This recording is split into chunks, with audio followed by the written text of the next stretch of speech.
Primeira carta de São Pedro, capítulo... graças a Deus. Já gravaram. Versículo 7. Então agora já dá de ler junto. Confiai-lhe todas as vossas preocupações, porque Ele tem cuidado de vós. Faça o exercício de novo, diga para quem está do seu lado. Confiai-lhe, confiai ao Senhor, confiai para o Senhor todas, pensa bem no todas, as suas preocupações, todas, porque Ele tem cuidado de vós. Palavra do Senhor. Por que eu estou insistindo tanto nesse texto? Primeiro, porque foi o texto escolhido como tema para o acampamento. Segundo, porque nós estamos sendo convidados, e de modo muito especial nesse acampamento, a uma experiência concreta. Algumas das coisas que nós ouvimos aqui, ou talvez a maioria, a gente já sabe aqui, já está aqui na cabeça. Mas precisa descer para o coração. Tudo que existe de concreto na vida, tudo, essa caixa, esse arranjo de flores, esse monitor de televisão, esse rincão, tudo que existe de concreto aí fora, primeiro existiu na cabeça de alguém. Alguém que desenhou, alguém que projetou. Você já vê pela televisão o projeto do novo rincão. Mas antes de existir na cabeça, precisa nascer no coração de alguém. Esse é o primeiro lugar. Por isso o cumprimento dessa promessa é tão importante. Dar-vos-ei um coração novo. E para isso eu vou derramar sobre vocês um espírito novo. Novo. Renovador. Algo que você nunca experimentou antes. Então, para que o concreto de Deus passe dos seus pensamentos em ação, precisam descer ao coração. Por isso Pedro usa essa palavra. Ele usa a palavra preocupação. Não é ocupação, isso é trabalho. Não é ocupação da mente. A preocupação não nasce na mente, a preocupação nasce no coração. E enquanto a gente não abrir-se inteiro ao Senhor, como víamos hoje de manhã, Ele não tem como cuidar de nós. Nesta tarde, nós somos convidados a uma linda experiência de um encontro pessoal com Jesus. A uma linda experiência de adoração a esse Senhor, que queremos receber em nosso meio, como o único que não pode ser substituído por nada nem por ninguém. E por isso é importante essa predisposição de cada um. Eu estar disposto, eu estar disposta a de fato confiar. Nós já sabemos o que significa essa palavra. Todas as minhas, todas as nossas preocupações. Ora, se Ele tem cuidado de nós, poderíamos fazer algumas perguntas. Por que será que existe então no mundo tanto mal? Eu trato desse assunto nesse livro aqui, depois de falar longamente sobre o amor misericordioso de Deus e a necessidade de se fazer a experiência do amor de Deus como um segredo de cura interior, a necessidade de fazer a experiência de um amor providente, de um amor infinito, de um amor eterno, do amor incondicional. Então eu coloco os seguintes questionamentos. Por que existem tantos sofrimentos no mundo, se Deus é amor misericordioso e providente, se Ele nos ama com amor infinito, e se Jesus Cristo já nos salvou? Será que a presença do sofrimento no mundo não contradiz tudo isso? Se Deus é amor, como Ele manda o sofrimento? E se não manda, por que permite? Se Ele está acima de tudo e cuidando de tudo, aqui coloquei cuidar no gerúndio, por que não dá um jeito de acabar com a dor que existe no mundo? Quantas vezes você deve ter ouvido ou proferido perguntas semelhantes a essas? Quantas vezes? A partir desse capítulo, eu procuro mostrar o que o catecismo, o que a Bíblia nos ensina e o que Deus pode nos inspirar para responder a essa questão. Meus irmãos, há um obstáculo que parece pequeno, mas é imenso. Quantas vezes um óculos de sol, você deve ter um óculos de sol aí. Quantas vezes esse óculos de sol é menor do que o sol? Dá de comparar? Mas no entanto, se eu o coloco nos meus olhos, ele protege. Você tem um guarda-chuva aí, uma sombrinha? Daqui. Hein? Daqui é poderosa. Poucas coisas são mais frágeis do que esse trenzinho. Hein? Feito em alumínio, não sei bem se é alumínio. Leve, leve, leve. Um paninho então mais fino impossível. Dá de comparar a força desse guarda-chuva ou desse chapéu de sol com a força do sol e da chuva? No entanto, se eu colocar, ele me protege. Mas não é infinitamente menor do que a chuva? Infinitamente mais fraco? Não é infinitamente, mas infinitamente menor do que o sol? E no entanto, posso sair para a rua, sol cegado, esse não tem aquele negócio para a gente ir girando assim. E eu estou protegido do sol. Aliás, esse é um dos mistérios que eu tenho pesquisado na vida, é como é que todo mundo já perdeu o guarda-chuva e ninguém acha o guarda-chuva. Não é? Todo mundo diz, eu esqueci o guarda-chuva, perdi. E eu nunca encontrei até hoje a pessoa, falei, achei um guarda-chuva. Esse negócio é meio ET. É fraquinho, não é? Esse dela ainda é grandinho, né? Tem uns desse tamanho, que cabe no bolso, na bolsa. Moezada tem que combina ainda com a chinela, com a cinta, com a travessa, né? Tem gente, tem coleção de sombrinha. Desse tamaninho, vai dobrando. Também hora que der um vento, aquilo vira para cima.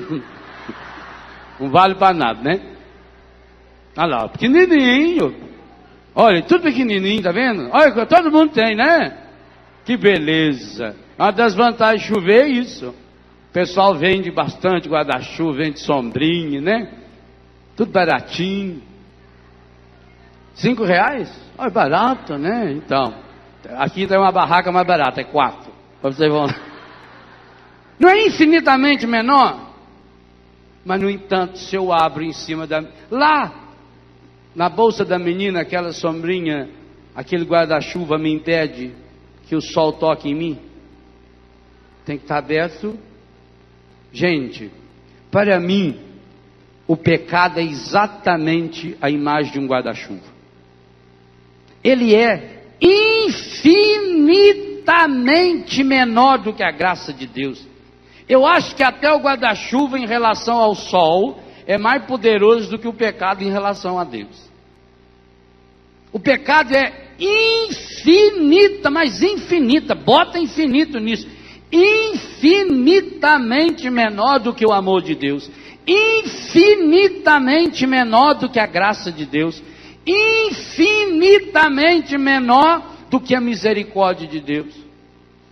Mas quando nós o abrimos, principalmente no nosso coração, o que acontece? A graça de Deus cai. O Pai faz chover sobre justos e injustos, Ele é bom, nós meditamos isso hoje de manhã, mas eu estou com Ele aberto. E aí vai dando a falsa ideia de que o mal é maior. Se você pegar o guarda-chuva e colocar aqui na frente, fica cego, você não enxerga nada. Não estou enxergando nada, então tira o guarda-chuva da frente. Aqui não tinha gente hoje pedindo para baixar a faixa, porque eles levantam a faixa para nós ler a faixa deles, o pessoal que está de trás não vê quem está na frente. Uma faixinha de nada, uma.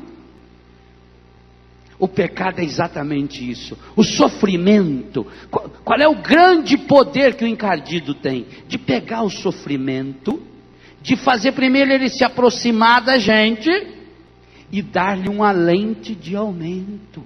Então eu passo a enxergar a vida a partir do sofrimento. E como eu vou alimentando isso? Veja tudo que nós já meditamos até agora. Que nós não cuidamos desse mundo ao nosso redor. Nós vamos perdendo a confiança nas pessoas, em nós mesmos, até chegar a perdermos a confiança em Deus. Nós vamos nos fechando. Pior, o guarda-chuva cabe dentro, essa sombrinha cabe dentro de um saquinho plástico. Ele pode estar molhadinho, inclusive, você coloca dentro do saquinho plástico, amarra, pronto, ele está impermeabilizado aí dentro. Você pode dentro da sua bolsa, ele não molha. Nós fazemos exatamente isso. Nós fechamos o problema. Quando nós temos um problema, nós o fechamos. Aonde? No coração. E ele então começa a remoer aqui dentro de mim. E ele vai se transformando numa pré-ocupação. O que é pré-ocupar? É ocupar antes. E eu fico então, o apego ao passado, porque eu vou trazendo o meu passado que não foi assimilado, que não foi perdoado, a visão distorcida e errada do presente, da realidade que eu estou vivendo, e a preocupação vai me amarrando, vai me tornando uma pessoa condicionada, fechada, e eu então vou precisar alimentar o meu coração com esse alimento estragado que o mundo está me oferecendo. Enquanto não aprendemos a confiar no Senhor, essas preocupações, o que significam essas preocupações? Aquilo que eu tranco aqui dentro de mim. O que Pedro está falando, e ele fala isso porque ele ouviu Jesus falando. Se você ler o capítulo 6 de Mateus, no Sermão da Felicidade, você vai encontrar com os detalhes essa pregação de Pedro que nós estamos tendo nesse acampamento. Quando Jesus disse, olhai as aves do céu, olhai os lírios do campo, eles não trabalham, eles não juntam em celeiros, vosso Pai Celeste os alimenta, vocês valem mais do que eles. E lá no finalzinho, no versículo 33, a partir do 32 já, começa dizendo, buscai, antes, não vos preocupeis com o dia de amanhã, não vos preocupeis com o que haveis de comer, de beber ou de vestir. Buscai em primeiro lugar o reino de Deus. Olha que coisa impressionante. Jesus não estava falando que você deve cruzar o braço.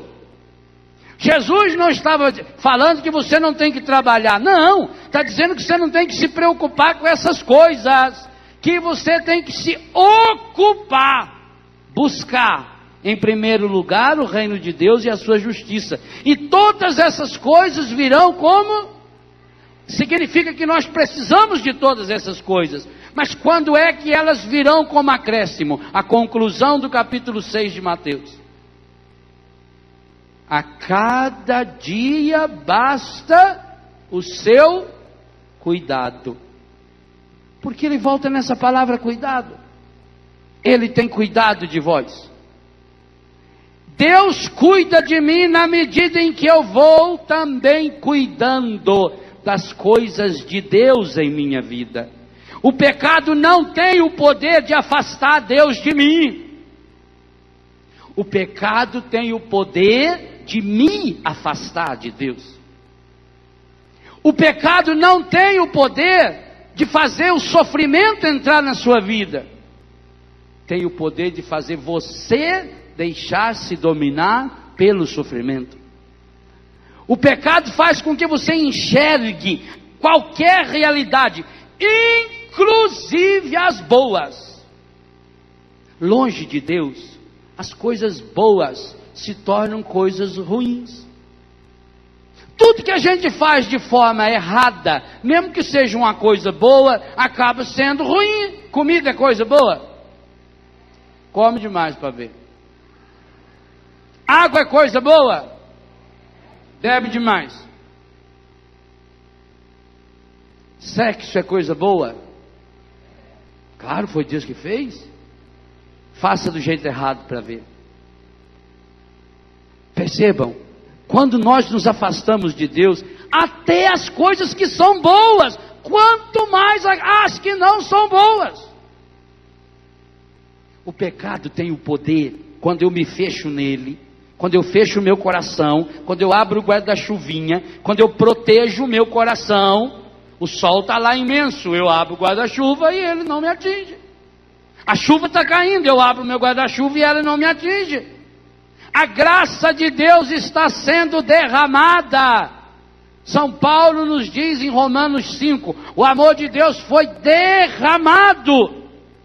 Mas nós estamos lá com o nosso guarda-chuvinha aberto. E tem gente que leva esse guarda-chuvinha para todo lado. E não deixa a graça de Deus atingir sua vida. E depois reclama. Ah, porque será que Deus permite o sofrimento? Deus não permite o sofrimento. A doença não vem de Deus. Você não vai encontrar nenhum lugar, nem da Bíblia, na interpretação correta, dada, portanto, por Jesus, e no catecismo que diga, a doença é vontade de Deus. Por isso Jesus curava todas as pessoas. O sofrimento não é vontade de Deus. Deus não manda a doença e Deus não permite a doença.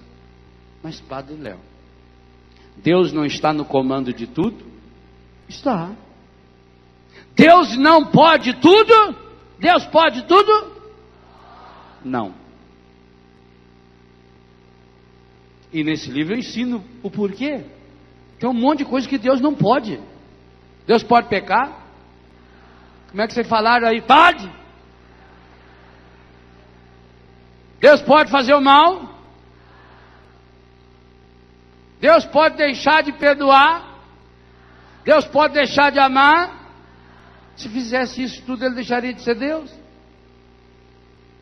O poder de Deus é infinito naquilo que é de Deus, naquilo que pertence a Deus. Agora, eu vou querer atribuir o poder de Deus àquilo que não é a área dele. E se há uma coisa que não é a área de Deus, é a área do sofrimento e da doença gerada como consequência do pecado. E há uma parte do catecismo que impressiona, que inclusive traz citações de São Tomás de Aquino, dos grandes pensadores da igreja. Os santos chegaram a pensar o seguinte: olha, se Deus não fosse maior do que o sofrimento, então nesse caso, Deus teria a obrigação de impedir o sofrimento.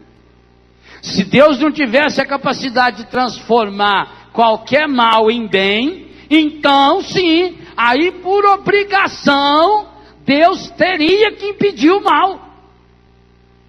É uma lógica espetacular. Por que que Deus não impede o mal? Porque nós estamos falando de uma esfera onde eu não deixo Deus entrar. Eu estou com o meu guarda-chuvinha aberto. Jesus diz, eu estou à porta e bato, mas você não deixa eu entrar. Eu não deixo Deus entrar na minha vida. Eu bani Deus da minha vida. Eu joguei Deus de escanteio. Eu vivo como se Deus não existisse. E aí vem as consequências. E aí eu quero um milagre. Qual é o milagre que eu quero? Que essa parte da laranja que já está podre, que ela fique boa de novo? Não, o grande milagre será cortar essa parte podre da laranja, pegar o resto que está bom, quem sabe, a semente boa que está ali, plantar essa semente, você vai ter aí 10, 15, 20, 30, 40 pés de laranjas, que vão produzir durante 10, 20, 30, 40 anos, milhões e milhões de laranja. E isso você tem que fazer com sua vida. Mas o pecado faz com que você se concentre na parte podre. Se eu me concentrar na parte que não é podre, primeiro que eu vou descobrir que a parte que está podre não chega a ser 1/10, 1/1000, porque é infinitamente menor. E aí, ao usar a parte boa, ao plantar essa parte boa, a parte podre, inclusive, eu vou usar para adubar. A natureza sabe fazer isso. Então eu tenho que entrar no projeto de Deus, eu tenho que passar a pensar a minha vida com os critérios de Deus, eu tenho que assumir a minha história à luz da graça de Deus. Essa é a grande revolução que o Espírito Santo precisa e quer nos ensinar a fazer. O Espírito Santo quer se unir ao nosso espírito. Romanos 8 diz bem claro, e a tradução da Bíblia da CNBB deixa isso explícito. O Espírito Santo se une ao nosso espírito, para que nós tenhamos forças para matar o procedimento carnal. Mas quem vai ter que matá-lo? Essa é a nossa parte. Meus irmãos, nós estamos, em primeiro lugar, centrando os nossos olhos e os olhos do nosso coração na parte estragada da vida, inclusive na própria. Estamos ocupando antecipadamente, preocupação com aquela parte estragada, enchendo o nosso coração, fechando em nós mesmos, tentando achar uma saída dentro de nós mesmos, e não tem essa saída. O mal só pode gerar mal.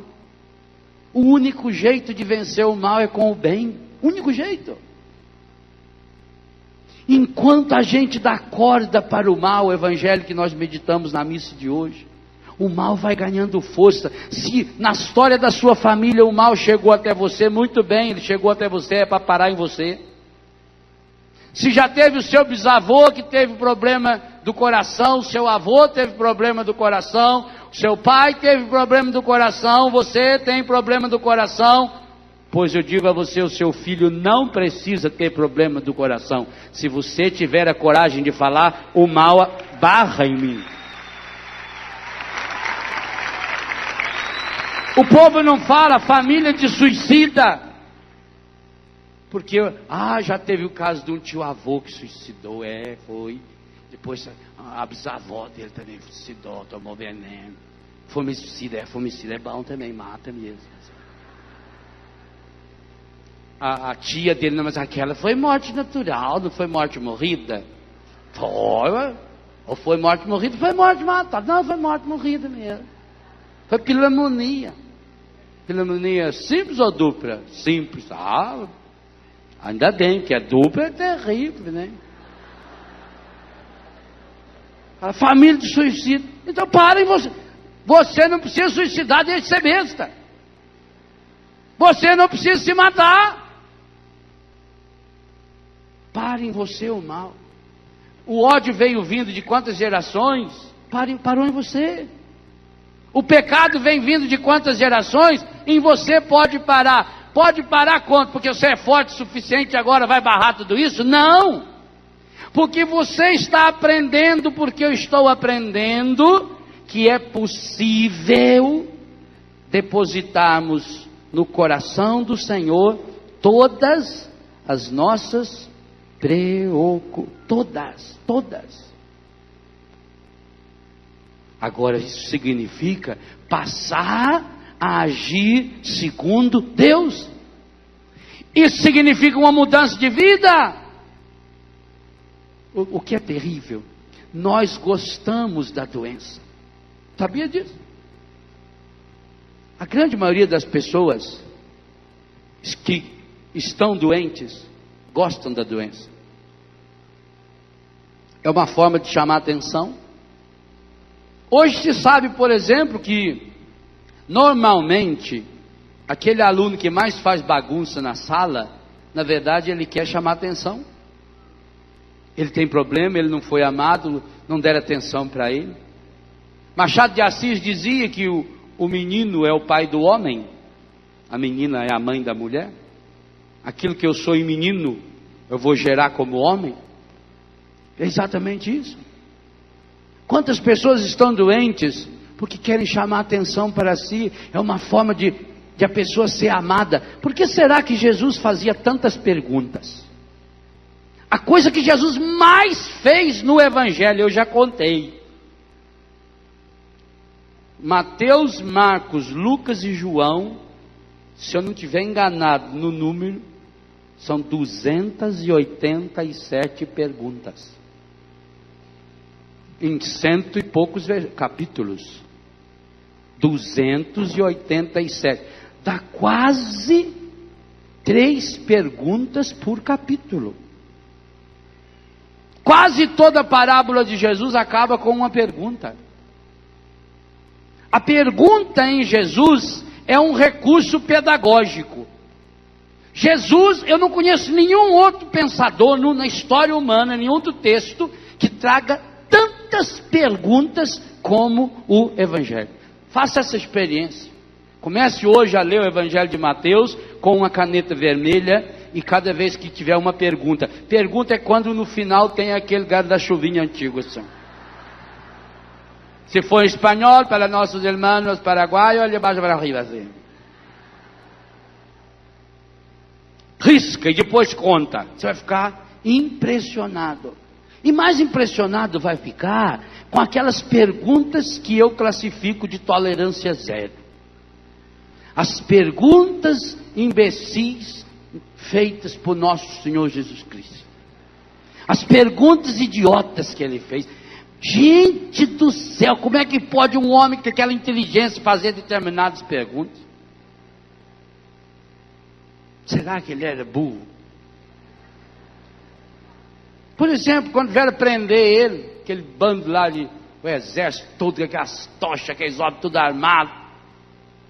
E ele estava sozinho lá, né? Os apóstolos estavam escondidos num canto. Quando chegaram lá, encurralaram ele, o que ele falou? Quem que vocês estão procurando? Eu acho espetacular. A quem procurais? Posso servir de alguma coisa? Posso ser útil?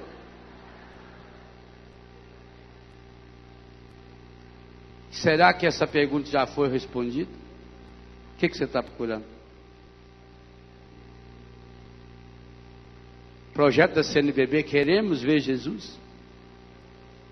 Aquele cego, lá em Jericó, berrando, feito um condenado. E todo mundo mandando, cala a boca, que você está atrapalhando o sermão. E quanto mais mandava ele calar a boca, mais ele berrava. Aí trouxeram, Jesus falou, manda ele lá, aí trouxeram ele lá.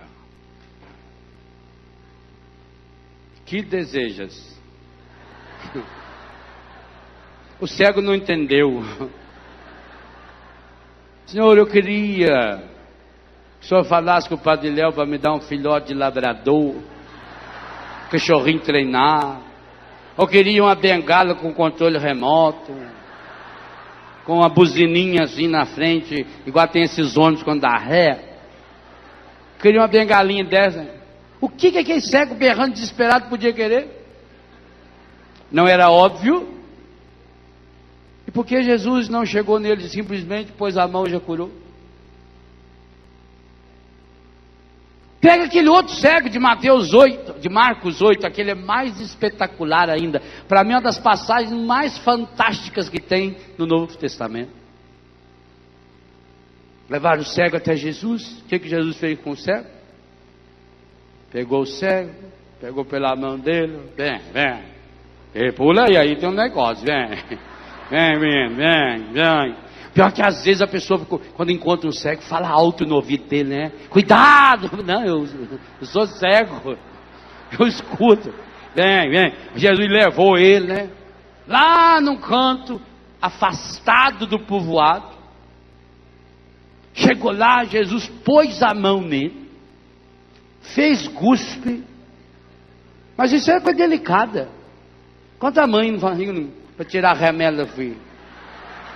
Marido da mulher, vem. Não faz? Namorado. De namorado a gente tirava na língua. Não era assim? Jesus fez um gesto de carinho, ó, intimidade. Passou nos olhos dele, estava com as remédios. Ray-Ban muito velho, muito quebrado.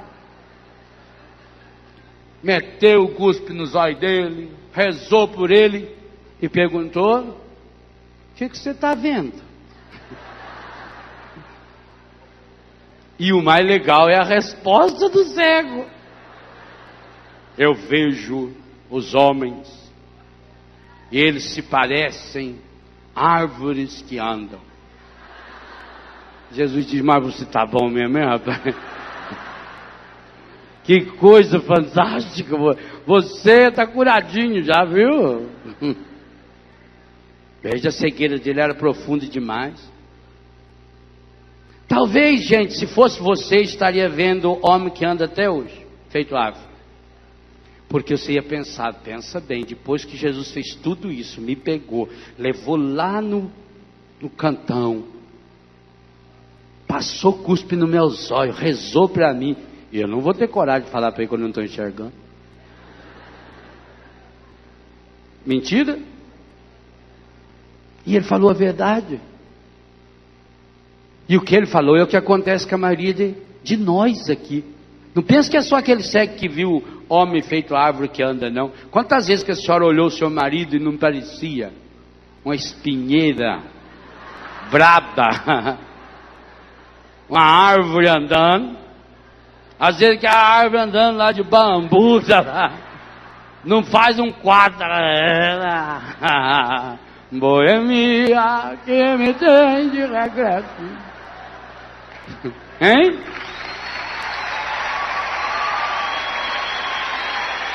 Quantas vezes você não viu a sua mulher, aquilo parecia uma paineira que estava vindo, cheio de espinho e flor, com a beleza. Não é assim? As pessoas que nós não gostamos são aquelas árvores. Jesus perguntou, ele falou. Aí o que Jesus fez? Rezou de novo. E aí a conclusão de São Marcos é que agora curado, ele enxergava nitidamente. Essa palavra está na sua Bíblia, leia bem. Nitidamente. Ele só passou a enxergar nitidamente depois que foi? Nós não enxergamos nitidamente. Nós olhamos para uma doença e é uma árvore que anda. Nós olhamos as coisas e damos uma proporção, porque é tendência natural da pessoa exagerar um pouquinho, entendeu? Exagera um pouco. Quem conta um conto aumenta um ponto e vai indo, vai indo. Porque como a outra pessoa não consegue captar o que eu estou sentindo, eu tenho que contar e eu tenho que fazer com que a pessoa sinta o que eu estou sentindo. E o único jeito eu vou exagerando. Tem gente que inclusive já costumou fazer isso. Já tem mania mesmo de exagerar, de mentir. Por que Jesus pergunta? Porque Jesus pergunta lá em Betânia, para Marta e para Maria, 4 dias depois que Lázaro estava morto: onde o pusestes? O Senhor, ele está lá na sala, ele não quer sair, está durinho lá, está esperando o Senhor. Vai fazer o que com o defunto? Vai guardar? Senhor, não pusemos no freezer. Não tinha freezer, foi para o IML, não tinha IML ainda. Doamos para a faculdade de medicina para fazer estudo. Foi enterrado de gente. Não, mas é a pergunta que Jesus continua fazendo. E digo a você, milhares de pessoas não deram a resposta ainda. São esses que vão atrás aí desses centros aí depois para invocar defunto, invocar espírito, invocar isso.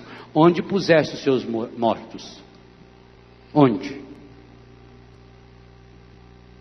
Ponha-os no coração de Deus. Entrega-os. Leva-os até Deus. A igreja tem um ritual lindo, lindo, lindo. As Ezequias, um ritual maravilhoso. Você faz a oração lá,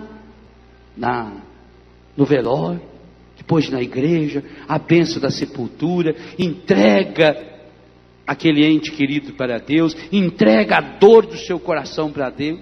Onde você colocou os seus mortos? Está aqui, está com preocupação. Então, as nossas cegueiras estão aqui, nossos mortos estão aqui. Aquele paralítico à beira da piscina, que desejas? Senhor, queria pedir que o Senhor me arrumasse um vale na farmácia, ganhar umas pomadas, estou com problema na coluna, está me dando uma feridão. O Senhor não conseguia não arrumar lá que as lojas que faz propaganda, um colchão d'água para mim? O que era óbvio que aquele paralítico podia querer? Andar. Não parece óbvio? E por que Jesus pergunta para ele? Porque Jesus está perguntando para o Léo, para você, para mim, para cada um de nós. Quando nós nos tornamos naquelas antas empacadas, sem misericórdia, sabe que ninguém tira a gente do lugar, quando a gente põe uma ideia na cabeça, quando a gente põe uma ideia no coração, quando a gente se fixa, nós nos fixamos, nós olhamos para determinadas pessoas, achamos que essas pessoas são árvores que andam, nos fixamos nisso, só enxergamos isso, paralisamos. Tem gente que são esses paralíticos, tem casa que você vai, está cheio de paralítico, porque está sempre parado no mesmo lugar, não sai do lugar, está sempre reclamando da vida, sempre remoendo, está sempre preocupado, e vai aumentando, e vai dando corda, e vai dando corda. Uma das coisas que nós ensinamos para os nossos filhos em Betânia, é que eles não devem ficar falando de drogas, mas volta e meia você encontra 2 ou 3, está falando do quê? De droga. Porque já o encardido é terrível, já que ele não está usando droga, então falando de droga, pelo menos o inconsciente dele está mantendo ativo, está mantendo na memória, está recordando da droga, para a pessoa não esquecer da droga, não esquecer que foi drogado. Aí ela está só em stand-by, não interessa se o encardido é terrível, ele não interessa se você está lá 1 ano, 1 mês, 2 semanas, não, interessa que você fica lá, está só desligado, mas você está alimentando aquela ideia, e você sabe a força que tem o pensamento, e principalmente o pensamento negativo. Quantas pessoas dizem, nossa, aquela fulana olhou para a minha planta, a planta foi murchando. É verdade. O mal olhar tem, que claro que tem, porque a pessoa tem tanto ódio, ela tem tanta mágoa, o coração da pessoa está tão sujo, que o olhar da pessoa é um olhar ruim, é um olhar que faz mal para a gente. Há pessoas que quando tocam em você, você sente mal, do mesmo jeito que você sente mal quando uma pessoa chega perto de você, ela fumou aquele cheiro medonho do inferno, a pessoa bebeu, bêbado chega e vem dar aquele abraço, nossa senhora do diabetes, socorro, aquela coisa. E outra, pessoa que fede, eu tenho tanto dó de gente que fede, minha nossa senhora, eu não sei como é que vocês que vivem com quem fede não avisa a pessoa, você está fedendo, tá louco. Tem gente que o subaco da pessoa é uma coisa medonha, o bafo da pessoa é medonho, o pé da pessoa é medonho, ela era inteirinha fedendo, igual o cara no elevador, de repente aquele cheiro ruim, aí perguntou para o outro, você por acaso soltou um gás? Falou, claro, ou você acha que eu sou fedido o seu tempo inteiro? Olha, tem gente que parece que solta isso o tempo inteiro. O primeiro-ministro da Hungria estava na Inglaterra, visitando a rainha, e aí estava na carruagem, de repente ouviu um barulho. Pum! Aí a rainha ficou com, né? E falou para ele: olha, o senhor me desculpe. Ele falou: imagina, eu pensei que tinha sido cavalo. nem tinha imaginado. Só não se incomoda. Pensei que fosse um cavalo.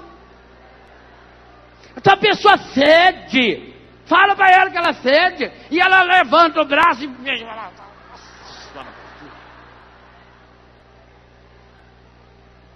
Assim como a pessoa cede, porque não toma banho, porque não se cuida, coração fedido é coisa medonha. A pessoa do coração fedido, ela é uma pessoa pessimista, ela é uma pessoa negativa, ela puxa tudo para trás, sempre para trás, vai dar errado, vai dar... Se ela chegou, pode saber, ela fala: não dá certo. Porque o coração está fedendo, porque ela está paralisada lá naquela cama e não teve coragem de dizer para Jesus. Jesus perguntou: o que você deseja? Pois hoje Jesus olha para mim e para você. Ele vai passar no nosso meio daqui a pouco perguntando para cada um de nós que estamos paralisados no pecado: o que você deseja? Para cada um de nós que estamos cegos, estamos enxergando as pessoas como árvores que andam: o que você quer? Você deseja de fato ser curado? Não deseja. Nós falamos que sim, mas é só um desejo. Isso precisa ser transformado em vontade. E como é que se transforma desejo em vontade? Fazendo. Não adianta eu pedir para Deus algo que é impossível. Senhor, eu queria pedir a graça de sair voando. Mas você pode pedir para Deus a graça de voar, e Ele vai dar inteligência para você fazer o avião. Santos Dumont não fez? Brasileiro, vai fazer 100 anos que ele fez. E aliás, graças a isso, ele inventou o relógio de pulso. Uma coisa leva a outra.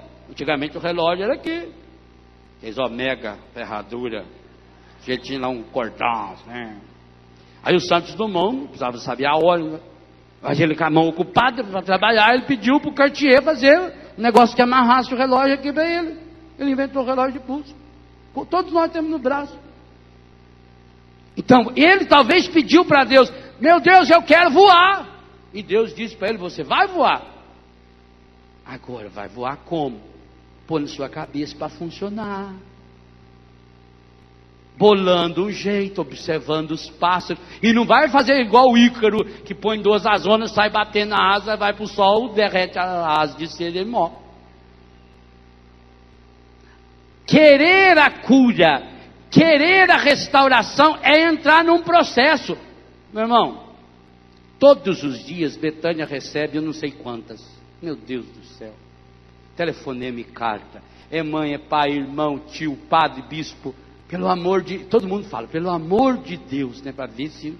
Ah, meu Deus, se fosse pelo amor de Deus, não tinha um desse no mundo. Pelo amor de Deus, meu filho quer sair, minha filha quer... Arruma uma vaga. Aí você arruma. Pergunta para a pessoa: você quer? Quero. Aí entra para a comunidade. Aí chega a hora de transformar querer em vontade. 2 dias depois foi embora. 1 mês depois foi embora. Percebe? A grande diferença está aí. Querer, você quer? Eu quero. Mas eu quero fácil. Eu queria sim achar um lugar que eu entrasse, eu continuasse fumando, continuasse bebendo, continuasse comendo qualquer coisa, continuasse fazendo o que eu bem entendesse e que eu largasse da droga. Mas também assim, eu só quero largar da cocaína. Eu quero continuar fumando maconha. Eu queria só largar da maconha, mas eu quero continuar fumando cigarro. Eu queria largar o cigarro, mas quero continuar bebendo. Por isso afunda. Quero. Agora começa a transformar o querer em vontade. E aí vem a dureza. Aí tem que cumprir horário. Aí tenho que levantar todo dia naquela hora certa. Primeira coisa a fazer, eu tenho que arrumar a cama. Eu tenho que fazer a minha barba. Eu tenho que tomar um banho. Às 7h30 eu tenho que estar lá na oração. Eu tenho que ir para o trabalho. Alguns até vão para o trabalho. Só que até chegar no trabalho leva meia hora. Você olha e fala, ele quer, mas não transformou o querer em vontade. Vai cair. Aí você conversa com a pessoa. Ah, mas eu não consigo, eu não consigo, eu sou fraco. Não entregou o Senhor. Não tomou uma decisão. E eu digo a você, meu irmão, minha irmã, cura interior, luta contra o pecado e luta contra as drogas é absolutamente a mesma coisa. O processo é o mesmo processo da fidelidade e santidade sacerdotal, matrimonial, não tem outro jeito. Transformar o querer em vontade, isso só é possível quando eu mergulho a minha vontade no coração de Deus. Confiai ao Senhor todas as suas preocupações. E depois a hora que começa a chegar a rotina, enquanto é novidade, mas que coisa linda, como é lindo ser cristão PHN num acampamento da Canção Nova. Olha, eu sou capaz de ficar aqui na Canção Nova 10, 20, 30 dias e não cometer nenhum pecado, nem venial. Imagina, num clima desse, nem passa pela minha cabeça. Mas e o dia a dia da minha vida, lá na minha comunidade? Na hora dos problemas, lá no trabalho, lá na sua casa. Transformar querer em vontade. Transformar querer em vontade significa persistência e insistência. E digo a você, não é gostoso. Gostoso é pecar. Por que a gente peca? Porque é gostoso. Na hora é uma delícia. E depois? Então nós não queremos a cura. Nós queremos solucionar o nosso problema momentâneo. Mas quero continuar com a minha vida paganizada, estragada. Quero continuar com os meus erros. Estou lá deitado na cama, com uma doença, estou com um problema na minha perna, na minha cabeça, no meu braço, estou lá. E até quem sabe estou com o texto na mão rezando. E até quem sabe rezo todo dia, até quem sabe eu comungo todo dia. Mas continuo alimentando uma ideia errada sobre uma pessoa dentro de mim. Não falo mal de ninguém, mas a ideia está aqui. Olha como o encardido é terrível. Enquanto você não jogar fora esse ciúme estragado do seu coração, Deus não pode curar você. Mas o meu problema, padre, o meu problema é hérnia de disco. Não penso que Deus vai lhe dar uma hérnia de CD. O que tem a ver a hérnia de disco com a raiva que eu tenho daquela anta? Tudo a ver. Porque aquela raiva que você tem daquela anta é um guarda-chuvinha que você abre exatamente na hora que Deus ia passar para derramar a gota da água que ia curar a sua hérnia de disco. Perceba a relação. E quero selecionar pecado. Não, esses ali, essa turminha aqui mais ajeitadinha, se der da manter, eu vou manter, né? Fazer um criamezinho aqui, né? Eu quero dar fim nesses ruinzinhos aí. Esses que já estão me incomodando mesmo. Nós fazemos isso com Deus. Então, pense na pergunta, eu quero ser curado? Eu quero de fato começar a viver uma vida nova? Não é fácil. Eu tenho muito medo dessas pessoas que ensinam a religião das coisas fáceis. Isso não é espiritualidade. No meu livro, Se Saborear a Vida, eu falo, isso é espertalidade, não é espiritualidade. Essa teologia da prosperidade é a teologia da espertalidade. É de gente esperta que está enganando e tentando nos levar no bico. Não acredite em ninguém, não acredite, pelo amor de Deus. Não acredite em ninguém que ensine coisa fácil para você. Digo para você, se for fácil não vai, porque não presta. Faça ir para o inferno. É duro. Eu quero ser curado. Querer ser curado significa não só tirar essa doença que eu tenho no meu dedão. é tirar esse pensamento errado que eu tenho a respeito da minha avó, que está aqui na minha cabeça. Minha avó já morreu faz não sei quantos anos, mas eu tenho aqui o meu pensamento errado.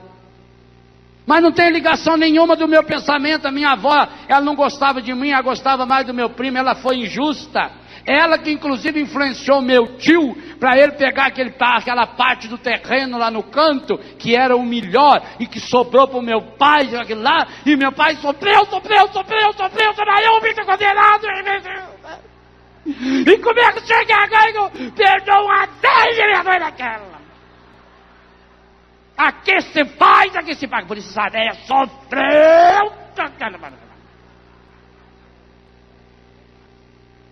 Vai perdoar sua avó? Então não peça a cura do seu dedão. Porque Deus não trabalha com coisiquinha. O que o primeiro Papa falou aí? Confiai-lhe. Confiai-lhe. Confiai-lhe. Todas, não pode excluir nenhuma. Há uma íntima relação entre a doença do meu dedão e a raiva da minha avó. Mas há também uma íntima relação entre o meu câncer, a minha tuberculose, o meu problema cardíaco e esse programa que eu assisto na televisão do Encardio. Eu quero ser curado? Eu sou capaz de cortar esse laço, esse vício? Nós não queremos. Nós queremos assim, ajeitar a nossa vida, arrumar um jeito de ir levando. Como é que você está? Vou levando. Como Deus quer. Se é como Deus quer, então é uma beleza. Mas nós não fazemos como Deus quer. Nós fazemos como nós achamos que queremos. Mas não queremos. Meus irmãos, minhas irmãs, há um grande milagre que nós precisamos pedir ao Senhor. A graça de que, pelo poder do Espírito Santo, nosso Senhor Jesus Cristo, no seu corpo, sangue, alma e divindade, que já está vindo até nós nessa tarde, já está se preparando, já está se encaminhando até nós, que Jesus de fato nessa tarde venha tocar no nosso querer. Em primeiro lugar, antes de chegar no querer, nós vamos pedir, e eu vou insistir isso na oração, que o Espírito Santo nos dê a graça de permitir que o Senhor toque nos nossos desejos. Os nossos desejos são mais superficiais ainda do que o nosso querer. Nosso desejo é momentâneo, nosso desejo pode ser sensual, nosso desejo pode estar relacionado à fome, à sono, a cansaço. Ao entrar no nosso desejo, nós queremos pedir ao Senhor que Ele venha no nosso querer. Querer é o desejo alimentado. O desejo que eu vou satisfazendo de forma repetida. Mas eu preciso dar um passo ainda mais. Eu preciso ter um encontro pessoal com o Senhor, para que Ele possa de fato tocar lá nas raízes das minhas preocupações, no meu coração, lá onde acontece a decisão do ser humano, lá no íntimo da sua consciência, aquilo que é dogma da nossa fé, o sacrário inviolável, a consciência, ou o que nós chamamos coração, a cura do nosso coração. É lá que está a vontade. Jesus disse que é de lá que brotam todas essas coisas estragadas que nós estamos experimentando. Então nós precisamos de uma graça especial, de permitir que o Senhor chegue até o meu coração. Mas se você não abrir espaço, Ele não passa.